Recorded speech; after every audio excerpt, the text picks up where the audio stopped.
Interesante porque sí que yo también he percibido que vivimos en una época donde todo se ha polarizado más, es decir, cada vez hay más extremos, ¿no? Es decir, gente que defiende a ultranza la dieta vegana, otro la dieta carnívora.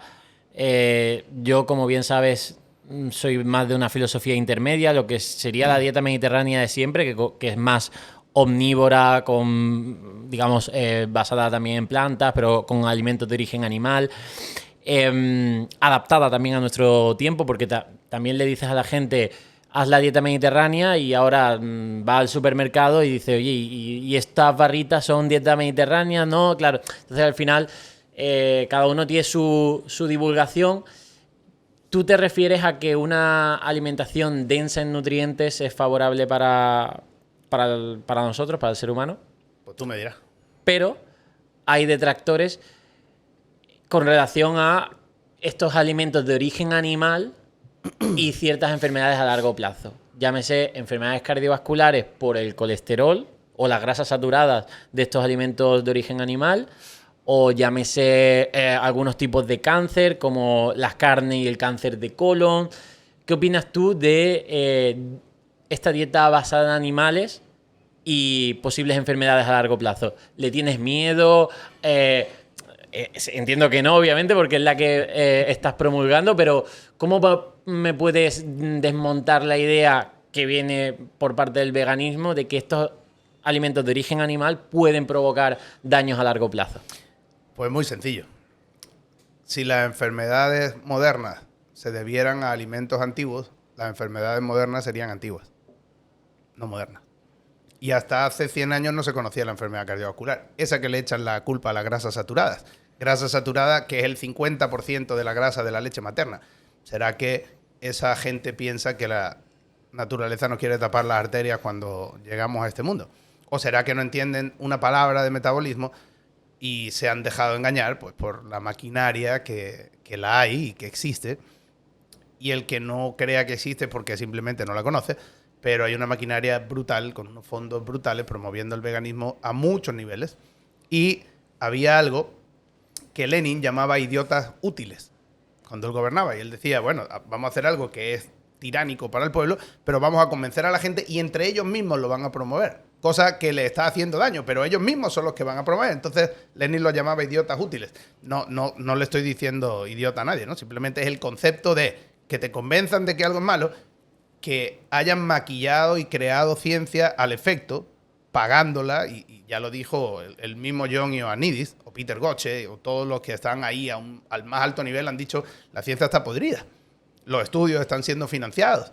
Y el mismo John Ioannidis, el tipo que ha tenido más publicaciones en la historia de la ciencia que promovemos, dijo, la medicina basada en evidencia ha sido hackeada. Y la mayoría de los estudios que se publican ahora mismo son falsos. Entonces, ¿cómo tú sacas conclusiones donde hay un montón de estudios que te dicen que el huevo causa no sé qué cosa? You name it. O sea, le puedes poner enfermedad cardiovascular, infartos, cáncer, de todo. Pero el que diga eso, primero, no tiene el más mínimo sentido común. Porque si el huevo o la carne o el pescado causaran eso, ya lo hubieran causado antes. ¿Por qué ahora? No, tío. Las cosas que están pasando ahora, las enfermedades crónicas no transmisibles, se deben a cosas que estamos haciendo ahora y que no hacíamos antes, que no hacían nuestros bisabuelos ni nuestros tatarabuelos. Y eso es azúcar de forma salvaje, aceites vegetales de forma salvaje que antes no existían y harinas que vienen de cereales crecidos de forma salvaje, modificados genéticamente, embadurnados de atracina y glifosato y pesticidas modernos y agroquímicos modernos. Y eso es lo que está causando la epidemia de enfermedades crónicas. Azúcar, harina y aceites vegetales. Probablemente hay otras cosas por ahí. Hay quien te pueda hablar de los microplásticos y de los parásitos. Y chévere. Todo eso son fuegos artificiales alrededor de la base que es azúcar, harina y aceites vegetales. Y a eso únele que tenemos también una epidemia de falta de sol. Esa falta de sol nos ha hecho estar rodeados de luz artificial, por eso tenemos que usar estas gafas que filtran la luz azul y que, bueno, yo me acostumbré a usar y cada vez que tengo un foco así grande delante, o me lo pongo o el resto del día me duele la cabeza porque ya me desintoxiqué de eso y me acostumbré a que mi cuerpo sepa en todo momento qué hora es. El cuerpo sabe qué hora es por la luz que recibe Y toda la vida ha sido así. Y en función de qué hora del día es, por la luz que a esa hora el cuerpo sabe que recibe del sol, funciona de una forma o de otra, libera unas cosas u otras. Y así funciona el cuerpo, por ritmos circadianos. Pero en el momento en el que tú le pones una fuente de luz que no es natural, lo que estás haciendo es confundir esos fotorreceptores y que tu cuerpo piense que es una hora distinta. Y ahora no me importa mucho porque es mediodía casi. Entonces, no me importa que mi cuerpo vea luz brillante. Sí me importaría si fuera a las 9 de la Por noche. la noche. Pero la gente lo hace todos los días. Yo lo hago un día. Pero la gente hace todos los días la misma rutina. Esconderse del sol, ponerse protección. Y protección de lo único que te tienes que dejar de proteger. Y para lo que se tiene que proteger, que es de la luz azul, no se protege. Y tienes la televisión de frente, la luz en el techo, otra de un lado y el teléfono en los ojos. Y al final la gente si la gente supiera que la luz azul tiene el mismo efecto, un efecto muy parecido a la insulina, al que tiene el azúcar, se entendería o entenderían ellos por qué esa epidemia de inflamación, resistencia a la insulina, que por cierto son los dos causantes de la enfermedad cardiovascular, diabetes y todas las cosas que ahora nos afectan de forma masiva. Quien le eche la culpa de eso a las grasas saturadas es tremendo ignorante. Y yo llevé una época de mucho debate, de muchas cosas. Pero tú no puedes bailar con alguien que no sabe bailar. Tú no puedes discutir con un ignorante que cree que sabe. Porque te va a escupir todos esos estudios extremadamente manipulados y te va a tratar de llevar por el mismo camino que los de Lenin llevaban a sus compañeros en su día. Y bueno, toda la vida ha sido así y toda la vida va a seguir siendo. Pero yo no gasto ya mi camino. Yo tengo un camino muy claro, una dirección muy clara. Y si un perro va por un camino en dirección a un sitio y se para a ladrarle a todos los demás perros que le va ladrando por el camino, no llega nunca. Entonces yo ya ladré mucho, tú también. De hecho, a mí me ladraste alguna vez, cabrón. Pero, ya me he relajado un pero poco. Ya has aprendido. Supongo la juventud. Ya has aprendido. Yo también hacía eso de joven, tío. Y tío, son etapas. Y toda esa gente que está ahí peleando por el veganismo y queriendo hacerlo blanco-negro, dale tiempo. Es cuestión solo de tiempo, porque no ha habido nunca en la vida una población que realmente haya sobrevivido a largo plazo practicando el veganismo. Nunca ha habido veganos si no ha sido por obligación. Y sin embargo, las tribus y las poblaciones que han encontrado carne, huevos, pescados, siempre han sido las que han sobrevivido y las que han superado etapas difíciles de la humanidad, porque eso es lo que realmente nutre. Lo demás son adornos. Por eso, si uno quiere saber qué comer, pregúntese qué priorizar. En vez de ponerse ahí en alguna tribu, priorice carne, huevo, pescado, queso, yogur. Esos son los 5 fantásticos. ¿Y quiere usted perder peso? Coma durante 3 meses carne, huevo, pescado, queso y yogur. ¿Quiere salir de su enfermedad crónica? Carne, huevo, pescado, queso, yogur. ¿Quiere salir de su enfermedad autoinmune? Carne, huevo, pescado, queso y yogur. Pero yo tengo una autoinmune y cuando como esas 5 cosas no salgo. Bueno, entonces elimina 4 y quédate con solo carne. La carne es el único alimento al que los seres humanos no somos alérgicos. Tú me mencionas cualquier otro alimento, el que tú quieras, yo te traigo un alérgico. La alergia a la carne no existe. Existe el alfagal ese de una chinche que te pica, una garrapata, no sé cuánto, sí. Que sería otro debate si lo empezamos, pero no existe la alergia a la carne. El ser humano no tiene alergia a la carne. Y es el único alimento que si tú solo consumieras un alimento, te mantendría vivo por el tiempo que tú quieras, siempre que tengas acceso a carne. Y que no sea de conejo, que tenga grasa y proteína. Yeah. Con lo cual, esa carne, si tú te dedicas, ahí está Jordan Peterson, ahí está su hija, que han salido enfermedades crónicas de toda la vida, de 20 años de evolución, haciendo una dieta de solo carne. ¿Eso es extremo? Probablemente. Pero lo que Mika Peterson dice es, extremo era como yo estaba antes. Obviamente, si usted no tiene necesidad de comer solo carne, o a usted le va bien el sistema que está haciendo, incluso si es vegano, siga. A ver lo que dura.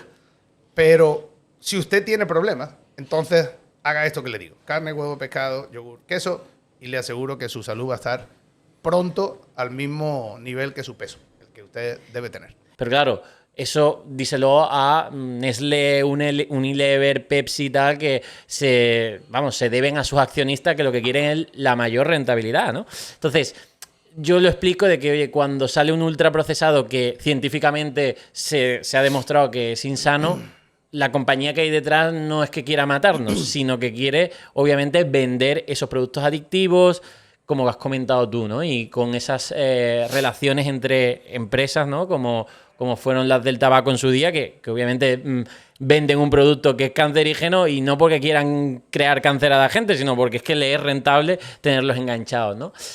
Pero sí que es cierto, y no sé qué relación hay con el tema de el auge del veganismo. Es decir, ¿qué intereses detrás hay de esto? Porque yo, con el tema de los ultraprocesados, pues hay estos intereses de venta de ultraprocesados, pero con el tema del veganismo, que me ha parecido como entender que hay como una conspiración para hacer veganos al mundo, que ¿esto de dónde viene? Contado así, suena cómico y al nivel en el que el ser humano promedio vive, suena conspiranoico, porque nadie va a pensar que existe esa fuerza porque no la han visto, porque no han estado en esos movimientos, no han estado con ese tipo de gente que tiene todo ese poder. A mí me ha tocado, Carlos, lidiar con mucha gente a muchos niveles. Me ha tocado estar en el lado de la farmacia y de los laboratorios farmacéuticos mucho tiempo, por mis padres y porque fue lo primero que estudié. Me ha tocado estar también con la industria alimentaria mucho tiempo. He trabajado con laboratorios farmacéuticos muy grandes y muy poderosos, con marcas muy grandes y muy poderosas, que todo el mundo conoce. He estado del lado del gobierno, trabajando con ministros de salud directamente, gente también muy poderosa, presidentes y gente que reporta a otros que la gente no ve y que son los que mueven los hilos realmente. Ahora es que muchos de esos nombres están saliendo y como están saliendo y la gente no los conoce, no los ve, etcétera, pues se ve cuando uno habla de Bill Gates o de Soros o algo así, ya la gente piensa conspiración. Bueno, no es una conspiración. Esas personas literalmente están haciendo cosas que si la gente supiera en profundidad se llevaría la mano a la cabeza. Y el entramado que hay de fundaciones que fundan todo eso, o sea, que dan los fondos para que todo eso ocurra, el Wellcome Trust, el Eat Lancet, el Rockefeller Foundation, Bill y Melinda Gates Foundation, todas esas organizaciones, si tú ves lo que hacen, a profundidad te llevaría la mano a la cabeza. Lo que han hecho con las vacunas, realmente experimentos salvajes en África, en la India, cosas con agroquímicos salvajes que se han cobrado miles y miles de vidas, tragedias humanas que la gente no tiene idea de lo que significan en esos sitios porque viven en sus países tranquilamente, van de casa al trabajo, del trabajo a casa y no saben lo que está pasando. Entonces cuando uno habla de estas cosas parece un conspiranoico, pero no los culpo porque en el fondo no lo han visto y van a pensar que es de película. Realmente lo que pasa en el mundo, Carlos, es de película. Y yo casi prefiero que la gente no sepa o no vea, porque realmente no creo que el mundo esté preparado para saber lo que pasa y lo que ocurre. Y no es nuevo, ¿eh? Simplemente depende de quiénes sean los dirigentes. Ahora tú no los ves, porque ahora hay muchas más capas hasta que te llega ahí. La gente ve la industria y ve el de la tienda. ¿Qué quiere el de la tienda? Hace dinero. ¿Qué quiere el del restaurante? Hace dinero. ¿Qué quiere el de la marca de comida, lo que sea? Hace dinero. Pero a medida que tú vas subiendo, vas viendo otras cosas que cada vez se complican un poquito más a la hora de entenderlo. Y al final los políticos, que son los que tendrían que poner orden ahí, pues tienen otras capas arriba, que son los que los eligen o los que les dan los fondos para que ellos sean y estén ahí, con lo cual les deben cosas. Yo no lo empecé a entender hasta que no llegué a Miami, llegaron los candidatos a alcalde a pedirme plata. Y yo diciendo, ¿cómo te voy a dar dinero, tío? ¿Por qué? Ah, bueno, porque yo te voy a ayudar. ¿Pero qué me vas a ayudar? No, pues vamos a hacer un programa de nutrición para no sé cuánto, para los de esta ciudad, y tal, tal, tal. Entonces, si tú me das tanto, hacemos tanto. Si tú me das tanto otro, hacemos tanto otro. Y dije yo, coño, así que este de aquí al lado hacía lo que hacía y estaba tan amiguito del otro. Entonces, cuando tú vas viendo cómo se van poniendo esas capas, te vas dando cuenta de que cada capa tiene sus necesidades y su forma de operar. Antes eran los, yo qué sé, en el feudalismo a lo mejor era el de la película de Braveheart que iba en el caballo con el no sé cuánto y las pieles encima. Ahora es otro tipo que no vas a ver ni en el caballo, ni con las pieles, ni en ningún sitio, pero que es el que maneja este tipo de cosas y tiene sus preferencias, ¿no? Y lo que da un poquito más de miedo es que a medida que vas subiendo y te vas acercando a todo al foro de Davos y a todo lo que hay ahí alrededor, y yo he tenido la suerte de estar en esas organizaciones dando conferencias a nivel privado. Ahora, bueno, organizaciones muy grandes. No te voy a decir dónde voy a dar la conferencia próxima ahora el día 19, pero es probablemente una de las organizaciones que forma a los líderes del mundo. O sea, los que cuando tú y yo tengamos 20 años más van a ser presidentes de todos estos países. Y, bueno, no sé, me va a tocar darles esa conferencia sobre longevidad y salud y todo eso. Y incluso ahí me gusta estar porque me gusta ver que puedo cambiar algo. Porque siempre te preguntas tú, puta, si no soy yo, ¿quién? Si aquí todo lo que están haciendo, lo están haciendo torcido. O la mayoría. Entonces, no es una conspiración, Carlos. Hay una agenda para volver a la población vegana. Y siempre la ha habido. Cuando tú estudias historia, te vas a dar cuenta de que siempre los dirigentes se han comido la carne y se han comido los mariscos y se han comido los huevos y le han dado a la población siempre alimentos que lo hacían débiles y no demasiado fuertes. Y eso ha pasado durante toda la historia de la humanidad. Y no es ningún secreto que hasta los romanos, ¿qué daban a la gente? Pan y circo. Cuando había algún problema, cuando querían tenerlos tranquilos. Y eso no nutre. Eso no te hace fuerte. Cuando uno hace una dieta basada o que prioriza carne, huevo, pescado y lácteos durante mucho tiempo, uno se da cuenta de lo que es la fuerza. La masa muscular se vuelve más densa. Uno siente, incluso sin hacer ejercicio, que está más fuerte. La grasa se va, la mente funciona mejor, porque en cetosis el cerebro funciona mejor, no es ningún secreto. Y todas esas cosas hacen que si uno ve la vida o la sociedad desde arriba, como esa gente cree que el mundo está demasiado poblado y que hay demasiada gente que consume demasiados recursos y que toma demasiado trabajo. Como cuando tú tienes una empresa y estás viendo que cada vez hay más gente ahí, que cada vez te cuesta más dinero mantener la empresa y que la mayoría de la gente no está haciendo nada, pues el de arriba de la empresa como que voy a despedir a toda esa gente. Y todos los vemos lícitos porque, oye, su empresa pues la maneja como quiere. El problema es que hay personas que creen que el mundo es suyo y familias que llevan ahí mucho tiempo y en esas posiciones que nadie ve, pero piensan realmente que deben cuidar el mundo y que hay ciertas cosas como despoblarlo que hay que hacer y que ahí estaban las piedras de Georgia que decían un poco cuáles eran esas cosas que ese grupo, que no estoy diciendo que sea el único, ¿no? Probablemente hay varios, como en todos sitios, y unos serán mejores que otros, pero son cosas que el ser humano promedio no ve. Con lo cual, hablarle de eso son ganas que te llamen conspiranoicos, porque no lo han visto. Y lo más probable es que no lo vean. Ahora, las redes sociales y algunos libros, y hay una chica, Cristina, en España, que una periodista que está contando eso, ha hecho muchos libros sobre eso, y al final siempre son los periodistas los que investigan y nos muestran cosas. En la nutrición también. Nina Teicholz, que es una periodista aquí, fue la que escribió el libro, se llama The Big Fat Surprise, seguro lo conoces. Sí, me suena. En español se llama La grasa no es como la pintan. Esa fue la traducción que le hicieron. Pero ella es una periodista científica y se metió hasta la cocina ahí en la industria alimentaria y sacó todo esto que yo te estoy diciendo.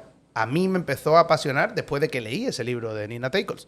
Luego la tuvimos ahí con nuestros Sharks y nos habló de por qué las zonas azules eran un fraude, de por qué las guías alimentarias, la pirámide y todo eso eran un fraude, pero no por opinión. Ella te dice, mira, el comité del IARC que declaró la carne como cancerígena eran estas 13 personas. De estas 13, 10 eran veganas. Las otras 3 estaban fundadas por la Fundación Wellcome Trust o por la Fundación Bill y Melinda Gates. Estaban ahí puestos porque vienen los fondos de no sé dónde. La tipa sabe todo.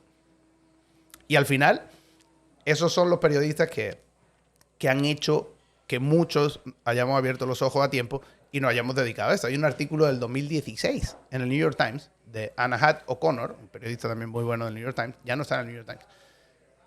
Se llama How the Sugar Industry Shifted Blame to Fat. Cómo la industria del azúcar cambió la culpa hacia la grasa. Brillante artículo. Hay otro de Ian Leslie en The Times que se llama The Sugar Conspiracy. Brillante, porque encontraron documentos que demostraban cómo la industria del azúcar pagó científicos en los 60 y los 70 para, sirviéndose de Ansel Keys y de todos estos sinvergüenzas que hicieron el estudio de los 7 países, que no eran 7, eran mucho más, pero se quedaron con la data que les convenía para culpar al colesterol y a las grasas saturadas. Y lamentablemente eso es lo que muchos siguen pensando a día de hoy. Porque, insisto, los que investigan no ven pacientes, los que ven pacientes no investigan. Así que ahora seguimos pensando que las grasas saturadas son malas a nivel población, ¿no? Ya los que estamos un poco más actualizados sabemos que eso no tiene ningún sentido. Pero a tu pregunta, creo que hay una conspiración para que la gente se vuelva vegana. Yo no lo llamaría conspiración, porque ya ese término ha terminado teniendo una connotación negativa y burlesca, ¿verdad?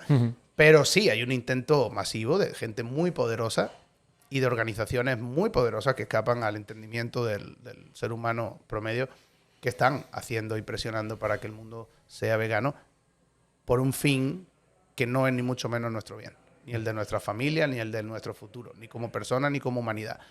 Los que todavía están en esa vuelta no van a tardar en darse cuenta de que ese camino no es el correcto, y si alguien no quiere darse cuenta, va a ser el tiempo el que le haga darse cuenta. Hay un libro fantástico que se llama El mito del veganismo, de una ex vegana, que a mí me pareció brillante cómo lo escribió, porque ella desde dentro dice cuáles eran sus razones para hacerse vegana y cómo se destruyó su cuerpo, su dentadura, sus huesos. Hay un libro de un dentista muy, muy, muy famoso que lo fue, que ahora tiene una fundación muy, muy, muy famosa y que tiene una labor fantástica en la promoción de los alimentos de origen animal como prioridad. Weston Price se llamaba. Y la Fundación Weston Price invierte mucho en eso, porque Weston Price, ese fue mi hijo seguro. Ese Weston Price fue pueblo por pueblo arreglando dentaduras en una caravana. Entonces fue viendo que los pueblos que eran veganos o que no tenían acceso a comida, no eran veganos por elección, sino por obligación, pues no tenían acceso a ese tipo de comida, tenían los dientes destruidos. Y sin embargo, las poblaciones o los pueblos que tenían alimentos de origen animal en su alimentación tenían los dientes fuertes y no tenía que hacerle prácticamente nada. Y cuando uno ve a los Hadza y a estas tribus que se alimentan solo de carne, tienen los dientes como si acabaran de salir del dentista, con 60, 70 y 80 años. Entonces, él no tenía ninguna opinión. Simplemente fue formando su opinión a medida que fue viendo dentaduras. Si alguien fuese haciendo densitometrías óseas, se daría cuenta de lo que dicen los estudios, que un vegano tiene menos densidad ósea que una persona que come carne, huevo, pescado, etc. Y todas esas cosas son las que te digo que hacen que la gente esté enferma. Y lamentablemente este sistema, igual que el sistema económico se mueve cuando hay dinero, el sistema de salud se mueve cuando hay enfermos. Y lamentablemente eso va a seguir siendo así.